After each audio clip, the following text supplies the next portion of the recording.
1914 வருஷம் மகேந்திரமங்கலத்தில் வித்யாபியாசத்தை முடிச்சுண்டு பெரியவா கும்பகோணத்துக்கு வந்தா. 1911 வருஷத்திலேருந்து 1915 வருஷம் வரைக்கும் மடத்தோட நிர்வாகம் ஜில்லா கோர்ட் பாதுகாப்புல ஒரு கார்டியனை நியமிச்சு மடத்த நிர்வாகம் நடந்துன்னு வந்தது. காரணம், பெரியவா மைனருங்கிற அந்த ஸ்திதியில இருந்ததுனால இப்படி ஒரு ஏற்பாடு ஆயிருந்தது. ஆனா 1915 வருஷம் மே மாசம் பெரியவாளுக்கு 21 வயசு பூர்த்தியாகி மேஜருங்கிற ஸ்டேட்டஸ் வந்ததுனால நிர்வாக பொறுப்பு முழுக்கலும் பெரியவா கைக்கே நேரடி பார்வைக்கு வந்தது.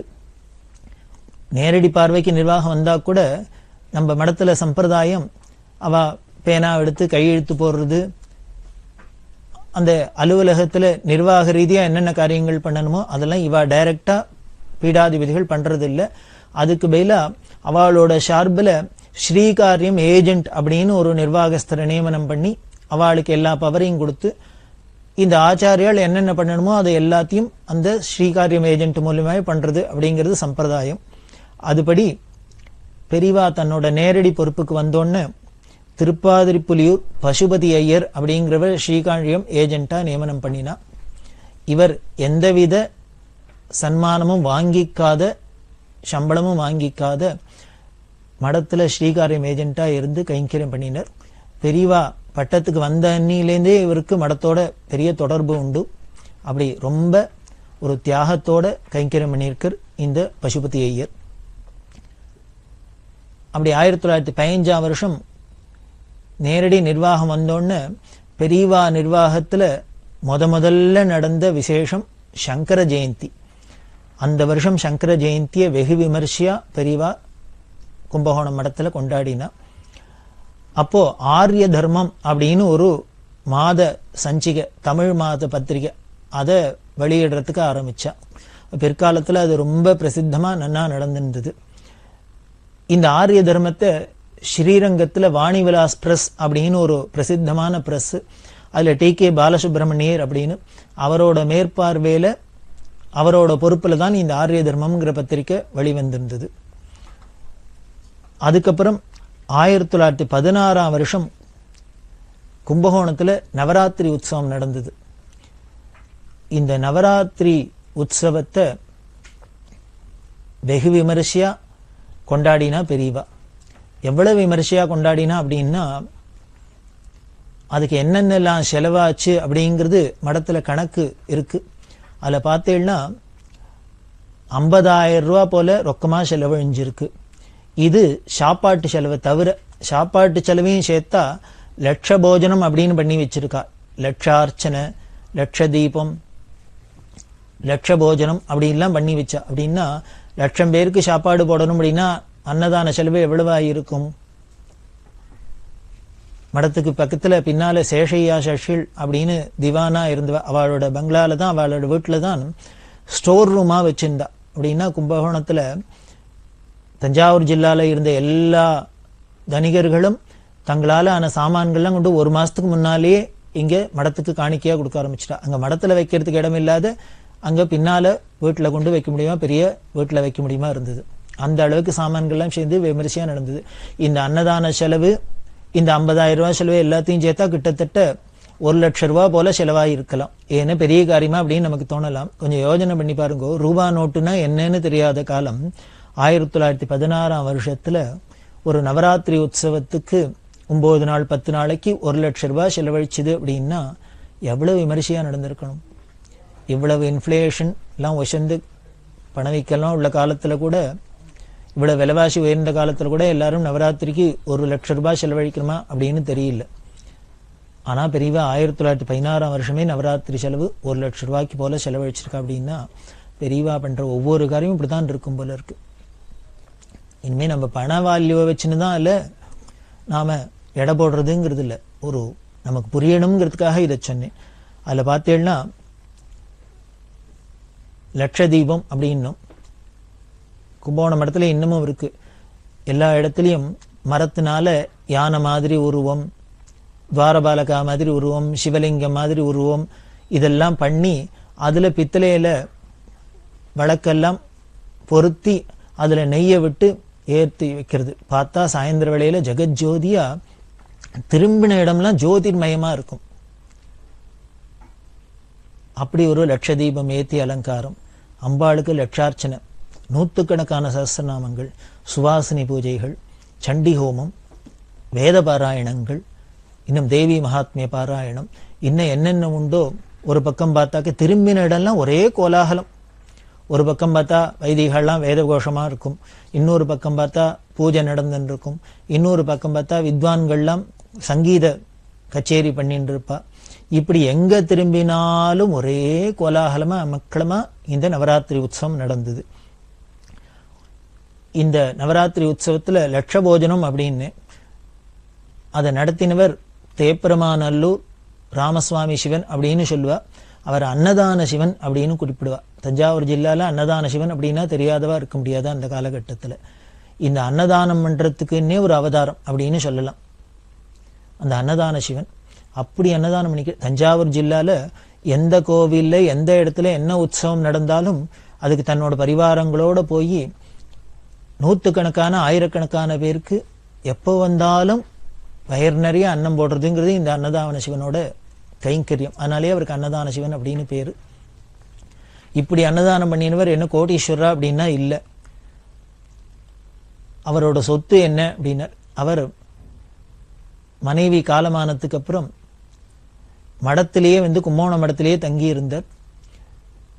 ஒரு 4 முழம் வேஷ்டியை கட்டின்னு இருப்பார்.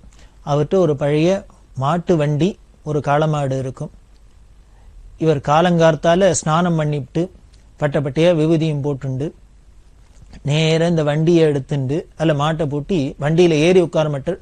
அந்த வண்டியை மாட்டை பிடிச்சுட்டே கும்பகோணம் கடவீதி எல்லாம் போவர். இப்படி போறதே எல்லாரும் என்ன பண்ணுவா, இவர் ஒண்ணுமே கேட்க மாட்டார், இந்த தெருவோட போயிட்டே இருப்பார். அந்தந்த கடைக்காரெல்லாம் பார்த்தவாள்லாம் என்ன பண்ணுவான்னு, அரிசி கடைக்காரர் பார்த்தாருன்னா சிவனோட வண்டியை பார்த்தா உடனேயே ஒரு முட்டை அரிசியை கொண்டு அவர் வண்டியில வைப்பா.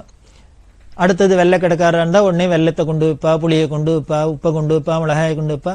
யாராரு என்ன வியாபாரம் பண்றாலோ எல்லா வியாபாரிகளும் சிவனையும் சிவன் வண்டியும் பார்த்தோன்னே அவர் கேட்காதே எல்லாரும் கொண்டு சாமான குமிச்சிடுவா. அந்த வண்டி ரொம்ப எடுத்துனா நேர மடத்துக்கு வருவர், அந்த சாமான்லாம் இறக்கி வைப்பார். அன்னைக்கு எலெக்ஷன் தீர்ந்தது, உடனே இவர் படுத்து விடுவார். எப்படி சாப்பிடுவார், இத்தனை பேருக்கு அன்னதானம் பண்றவர் அந்த அன்னதானத்துக்கு சமைச்சதுல ஒரு பருக்கு அவர் சாப்பிட மாட்டார். இத்தனை பேருக்கும் ஆகாரம் பண்ணி வச்சுட்டு பக்கத்துல யார்ட்டியானும் சொல்லி ஒரு தயிர் சாதம் மோர் சாதம் தான் சாப்பிடுவார். அப்படி ஒரு எளிமையான மனுஷன். அவர் பிற்காலத்துல காலமானத்துக்கு அப்புறம் அவரோட சொல்பமான 10 ரூபாய் 20 ரூபா 50 ரூபா அப்படின்னு சொல்லக்கூடிய அளவுக்கு ஏதோ பணம் மீந்திருந்தது. அதை பெரியவாள்கிட்ட கொண்டு சேர்த்து முடியுமா அவர் சொல்லியிருந்தார். பெரியவாள்கிட்ட அசாத்திய பக்தி, சாட்சாத் பெரியவாளை அம்பாள் பரமேஸ்வரன் அப்படின்னே உபாசிந்தார். பெரியவாளோட வயசுல பெரியவர்னா கூட பெரியவாள்கிட்ட ரொம்ப பிரியம் பக்தி. பெரியவாளுக்கும் அன்னதான சிவன்கிட்ட ரொம்ப மரியாதை. பெரியவா கடுமையான உபவாசங்கள்லாம் இருந்திருக்கா. சின்ன வயசுல இப்ப இடத்துக்கு வந்தோன்னே அந்த சன்னியாசாசிரமத்துக்கு உண்டான தர்மப்படி இருக்கணும் அப்படின்னு. சன்னியாசாசிரமத்துல எல்லா நியமங்களும் ரொம்ப கடுமையான, ஆகார நியமோ கடுமை, ஜபதமங்களோ கூட, இப்படி பலவிதமான நிஷ்டைகள்ல இருக்க வேண்டியிருக்கு, தபஸை ஏத்திக்க வேண்டியிருக்கு. அதுபடி பெரியவா இருப்பா. வெறும் வில்வ கொழுந்தையே சாப்பிட்டு வெறும் வேப்பலை கொழுந்தெல்லாம் சாப்பிட்டு எல்லாமே பல காலம் இருந்திருக்கா பெரியவா. அப்படிலாம் கடுமையா காயக்லேஷம் பண்ணி தபஸ் பண்ணா. ஏன்னா ஞானிகளுக்கு அழகு தானே. அப்படி கடுமையான ஆகார நியமம் இருக்கிறதே என்னதான் இருந்தாலும் சரீர மூலியம் அதுக்கு உண்டான உபாதைகளை அது காமிக்கும் மூலியம்.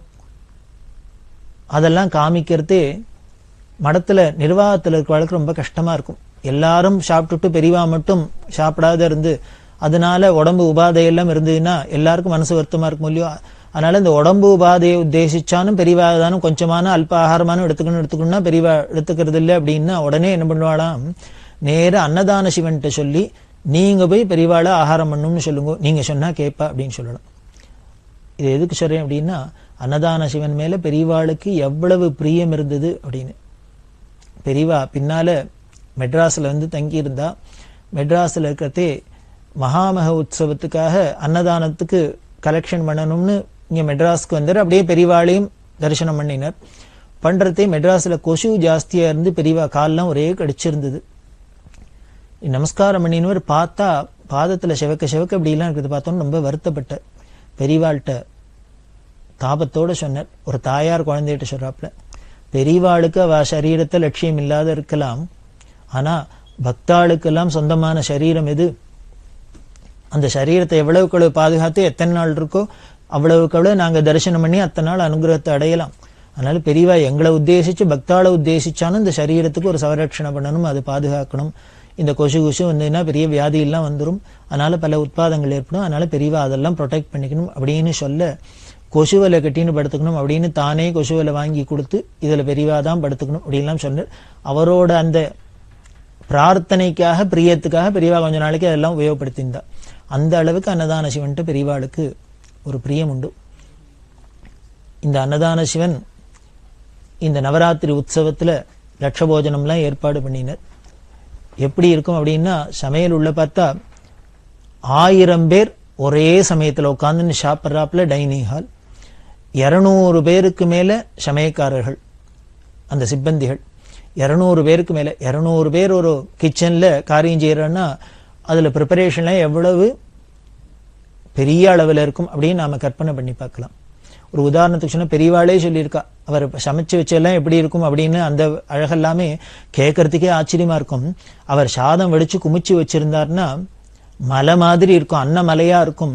இந்த அன்னமலை அப்படின்னா இந்த பக்கம் ஒத்தனுன்னா அந்த பக்கம் ஒத்தனுன்னா தெரியாதான், அந்த அளவுக்கு இருக்குமா. இவ்வளவு சாதம் வடிக்கணும்னா எத்தனாம் பெரிய அண்டால வடிக்கிறது, எத்தனாம் பெரிய தவலையில வடிக்கிறது.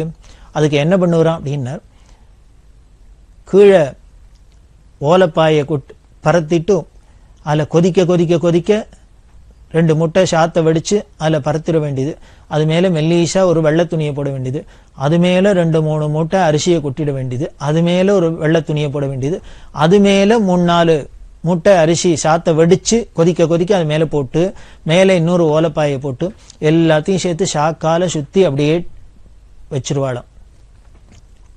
அடியில கொதிக்க கொதிக்க இருக்கிற வெந்த சாதம், நடுப்புற அரிசி, மேல கொதிக்க கொதிக்க இருக்கிற வெந்த சாதம் நல்லா டைட்டா மூடி வச்சுட்டு கொஞ்ச நேரம் கழிச்சு எடுத்து பார்த்தா இந்த மேல இருக்கிற சூடு கீழே இருக்கிற சூடு ரெண்டுத்தினாலையும் நடுப்புற இருக்கிற அரிசி முழுக்கலும் சாதமா ஆகியிருக்குமா. இதெல்லாம் ஒரு வினோதமான ப்ரெஷர் குக்கர் சிஸ்டம் போல இருக்கு. இதெல்லாம் அவர் சிவனே கண்டுபிடிச்சிருக்க. அப்படின்னா இதெல்லாம் எதை காமிக்கிறதுன்னு, அடுத்த வாளுக்கு அன்னதானம் பண்றதுல என்ன ஒரு ஆர்வம் இருந்தா, ஸ்ரத்தை இருந்தா, இப்படி எல்லாம் பண்ணி எல்லாருக்கும் சாதம் வடிச்சு போடணும் அப்படின்னு ஆசை இருக்கும். அப்படி பண்ணினவர் குழம்பெல்லாம் வச்சிருந்தா குழம்பு இண்டாக்குள்ள பெரிய தொட்டி கட்டி இதுல குழம்பை ஊற்றி வச்சிருப்பாளாம். அதுக்குள்ள ஒரு குட்டி யானை இறக்கினா கூட மொழிகி போடுற அளவுக்கு குழம்பு இருக்குமாம், ரசம் இருக்குமாம். இதெல்லாம் வேணா பண்ணிடலாம். இத்தனை பேருக்கு மோர் வேணும்னா என்ன பண்றது, தயிர் வேணும்னா என்ன பண்றதுன்னு. அதனால என்ன பண்ணுவாரான்னா, எப்பொழுதுமே அவர்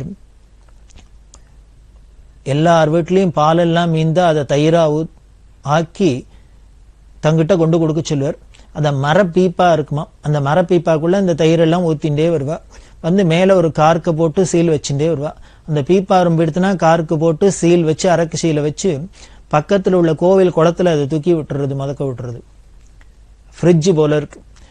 அந்த மர பீப்பாக்குள்ள இருக்கிற தயிர் குளத்திலேயே இருக்கிறதுனால அதுக்கப்புறம் அந்தந்த க்ஷேத்திரத்துல அந்தந்த ஊர்ல எப்போ தேவைப்படுறதோ போய் ஒரு பீப்பாவை எடுத்துட்டு கார்க்க திறந்தா உள்ளுக்குள்ள தயிர் இருக்கும். இது ஏதோ பல மாசங்களுக்கு முன்னால தயிரை உரக்குத்தி அந்த பீப்பால ரொப்பி குளத்துல போட்டிருப்பா. ஆனா பல மாசங்களுக்கு அப்புறம் எடுத்தா கூட முத நாள் ராத்திரி தோச்சாப்புல அப்படி இருக்குமா. இப்படி இல்லாம ஒரு சிஸ்டத்தை அவர் வச்சுண்டு இப்படி சாமான்களாம் சேகரிச்சு அன்னதானம்லாம் பண்ணினார். அப்படி ஒரு அன்னதானம் பண்ணின உத்தமர். அவர் காலகதி அடைஞ்சார். அப்ப காலகதி அடைஞ்சோன்னு பெரியவா சொன்ன வார்த்தை, அன்னதான சிவன் வேத அத்தியனம் பண்ணல, சாஸ்திரம் வாசிக்கல, ஜபதபங்கள்லாம் பண்ணல, ஆனா கூட 10 பேருக்கு சாதம் போட்டே மோட்சத்துக்கு போயிட்டார்ரா அப்படின்னு. மோட்சத்துக்கு போயிட்டார் அப்படின்னு பெரியவா உத்தரவாதம் கொடுக்கிறார். யாராலேன்னு சொல்ல முடியுமா? மோட்சத்துக்கு போனாரா போகலையா நமக்கு தெரியாது. ஆனா பெரியவா சொன்ன வார்த்தை மோட்சத்துக்கு போயிட்டார் அப்படின்னு. அதனாலதான் அன்னதான சிவன் அன்னதான சிவன் அப்படின்னு அவருக்கு ஒரு பெரிய பெருமையா இருக்கு. அன்னதானம் அப்படிங்கிறது அவ்வளவு விசேஷமா சொல்லியிருக்கு. அப்படி பிரியமா பல பேருக்கு அன்னதானம் பண்றது நமக்கு ஒரு மோட்சத்துக்கு சாதனமா இருக்கு. அதனால்தான் போல இருக்கு இதை வலியுறுத்துறாப்பலேயே பராசக்தியான ஜெகன்மாதா எப்படி இருக்கான்னு கையில அன்ன பாத்திரத்தோடய கரண்டியோடய அன்னபூர்ணேஸ்வரி அன்னபூர்ணேஸ்வரின்னே காசியில உட்கார்ந்துட்டு இருக்கா. அத்தனை பேருக்கும் படி இழக்கிறதுக்குன்னு. அப்படி அந்த அன்னதானத்தெல்லாம் இந்த அன்னதான சிவன் தான் பார்த்துட்டார். 400க்கு மேற்பட்ட வாலண்டியர்ஸ்லாம் அங்கே வந்து கைங்கரியம் பண்ணினா. இப்படி பல விதத்திலையும் கிராண்டா இந்த 1916ஆம் வருஷம் நவராத்திரி நடந்தது. இப்படி நடந்த இந்த நவராத்திரி, அதுக்கு முன்னால பேப்பர்ல ஒரு விளம்பரம்லாம் கொடுத்துருந்தா. நவராத்திரியோட பர்பஸ் என்ன, இது எதுக்காக கொண்டாடுறது, இதோட நோக்கம் என்ன, லோகக்ஷேமார்த்தம் தான், எல்லாருக்கும் சுபீட்சம் ஏற்படணும், அம்பாளோட கடாட்சம் வேணும், எல்லாருக்கும் கல்வி வேணும், செல்வம் வேணும், ஆரோக்கியம் வேணும், தைரியம் வேணும், இது எல்லாம் வேணுங்கிறதுக்காக தானே துர்கா லக்ஷ்மி சரஸ்வதிங்கிற ரூபத்தெல்லாம் அம்பாளை நாம உபாசிக்கிறோம், அதுவும் இந்த சரத்காலத்துல. அதனால இந்த நவராத்திரியோட நோக்கம் என்ன, அதோட பர்பஸ் என்ன, எல்லாத்தையும் கொடுத்து மடத்திலேருந்து விளம்பரம் வந்தது, இது மடத்துல நடக்க போறது அப்படின்னு. இந்த விளம்பரத்தையும் இந்த தந்தியை பார்த்துட்டு பத்திரிகையில ஒரு பக்தர் ஆச்சரியப்பட்டு பெரியவாளுக்கு லெட்டர் எழுதியிருந்தார். அவரும் பின்னால பத்திரிகையில இதை பத்தி எழுதியிருந்தார். அது யாருன்னா மகாகவி சுப்பிரமணிய பாரதியார். சுப்பிரமணிய பாரதியார் 1916ஆம் வருஷம் கும்பகோணம் மடத்துல பெரியவா நடத்தின நவராத்திரி உற்சவத்தை கேள்விப்பட்டு, அவரும் சாக்தரா அம்பாள் உபாசகரா இருந்ததுனால ரொம்ப அவருக்கு சந்தோஷம். இப்படிலாம் ஒரு நவராத்திரி உற்சவம் அப்படிங்கிறத பார்த்து ஆச்சரியமா இருந்தது, எனக்கு பரம சந்தோஷமா இருந்தது அப்படின்லாம் பெருசா விவரிச்சு பெரியவாளுக்கு லெட்டர் எழுதியிருந்தார். அவர் எப்படி என்ன சொல்லியிருந்தார் அப்படிங்கிற சில வார்த்தைகளை நான் சொல்றேன். பாரதியார் சொல்றார், உலகத்தார் பராசக்திய நல்ல மழை வேண்டி சரத்காலத்துல 9 நாள் பூஜை செய்யறது நமது பூர்வீகர்கள் செஞ்சு வச்ச ஏற்பாடு. ரொம்ப பயனுள்ள காரியம், அது ரொம்ப மேலான வழியும். கும்பகோணம் சங்கர மடத்துல இந்த நவராத்திரி பூஜை ரொம்ப கோலாகலமா நடத்த போவதா பத்திரிகையில போட்டிருந்தது. இது சகஜமான விஷயம்தான், சாதாரணமான விஷயம். தேசம் முழுக்க இப்படி நடக்கிறது நல்லதுன்னு தோன்றது. சங்கர மடத்துல எனக்கு ஒரு ஆவல் அபிமானம் இருக்கிறதுனால அந்த செய்தியை உடனே வாசிச்சு பார்க்கணும்னு பார்த்தேன். அதுல பாதி சாஸ்திரமா இருந்தது. ஒரு லௌகீகமான வர்த்தமான ஒரு தந்திக்குள்ள இந்த சாஸ்திரத்தை நுழைச்சிருந்தது ஒரு வினோதமான விஷயம். ஆனாலும் அதுல கண்ட சாஸ்திரம் ரொம்ப உண்மையா இருந்தது. நான் எதிர்பார்க்கவே இல்லை. எனவே அதை படிச்ச பொழுது எனக்கு ரொம்ப மகிழ்ச்சியா இருந்தது அப்படின்னு பாரதியார் அதை பாராட்டி எழுதியிருந்தார். மேலும் பெரியவாளுக்கும் இதே மாதிரி தன்னோட மகிழ்ச்சியும் பாராட்டியும் தெரிவிச்சு லெட்டர் எல்லாம் போட்டிருந்தார். அந்த நவராத்திரியில எல்லாம் கோலாகலமா நடந்து விஜயதசமி அன்னைக்கு